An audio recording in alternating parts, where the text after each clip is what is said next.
I have complete freedom. I've never had a father, ever. I mean, I met him twice in my life. I had his absence. The presence of his absence was enormous in my life.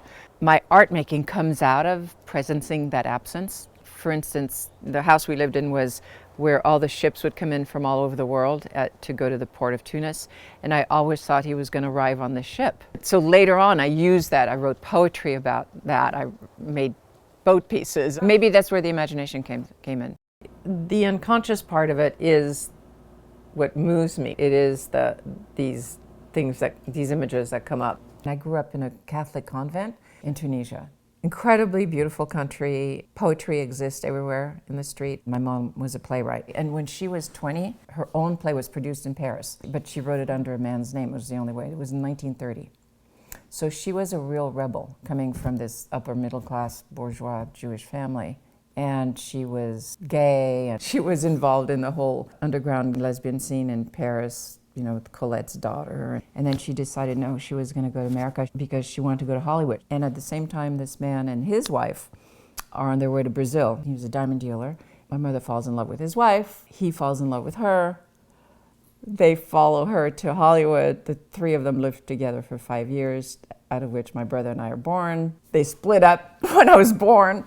And my father and his wife went back to Paris. My mom went back to Tunisia, never having taken care of kids. She really had a hard time. We had this beautiful stone house by the sea in the fishing village near Tunis. And there was no furniture except legal files and her typewriter going away. She was trying to be her own lawyer, trying to fight this stuff, you know. And so then she puts me in the convent because she could tell it was too sensitive. It was in this Romanesque building on top of a hill overlooking the ancient ruins of Carthage. And they made me confess. When, you know, everybody had to confess. Even though I was 3 years old, I had to find something wrong so I could confess. The good part was that there was a tremendous amount of discipline. The whole time we were there, she was trying to get us back to the United States. She finally makes it. By that time, she'd lost all her money. And then there was a scandal that broke out. It was front page of the LA Times, you know, Tunisian playwright and Parisian diamond dealer, children born out of wedlock, blah, blah, blah. It went around the world, and her father saw that without having known that she'd even had children, so he completely disowned her. She was having a hard time financially. She finally made it. She got $300, finally got visas, and with 2 kids, got to New York on December 31st. In order to come to the West Coast, she drove a car for a used car lot. She was very tenacious and wanted her freedom. And then we ended up here in Santa Monica. I grew up having one uniform as a kid. And then when we first came to this country, you know, my mother had no money, so I had one dress. And I remember people made fun of that. I'm really an All Saints girl. This is from All Saints. So is this. These are DKNY from eons ago, maybe 20 years ago. And I just like to wear things that are comfortable and that are close to the body. I mean, I like leggings a lot. I'm wearing this because I was going to do some work in the studio. This is from Simon Azoulay. He's Moroccan and he lives in Paris. And he does all chainmail dresses. And I found him through a friend of mine, Susan Dayham. She's an incredible composer and singer. I was going to Paris and she sent me on a mission to pick up her dress for the Academy Awards. It was at Simon Azoulay's studio and picked up a few things for me. This is from Simon Azoulay still. And what's wonderful is that you can do all kinds of things to it. I love this blouse because the sleeves are transparent. I am wearing, again, an All Saints dress. And the first time I wore it was kind of exciting. I did it for a collaborative piece with my other daughter, Isabel. And we did a singing piece. The sound I made was just like taking in my breath and then just going, you know, vowels. When I was about 13, I thought I was going to be a poet. When I left home, all of a sudden I started painting and felt like I didn't know what I was doing. And then I met this young man who was a photographer, the son of a famous astronomer, and was a protege of Ansel Adams. And he just pushed me to paint more. And so I started painting, but I still didn't know what I was doing. I was still in school and I decided to have a degree in art history. I'd done these pieces where I would collect rocks and pour pigment on them. And I was really fascinated with this pure pigment and working in space. And the first piece I did was I dug a trench that was on a cliff, and it looked like it went all the way to the horizon. And I realized that the verticality of the human body and the horizon formed a cross, and I was kind of fascinated with that interrelationship of the two.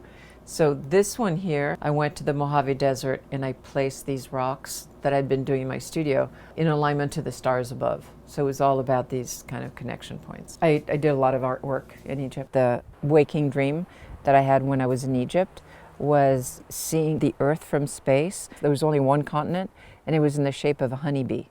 And it turned out that the honeybee was a symbol of Lower Egypt in pharaonic days. I was doing a honeycomb pattern in front of the pyramids. I was arrested. They thought I was a Jewish spy. At the same time, I was reading Plato, and in Timaeus he talks about how each soul comes from a star and goes back to its star. And I thought, oh, well, maybe the bee is the carrier of the soul to go back to its star. I'm usually incredibly busy with all the projects.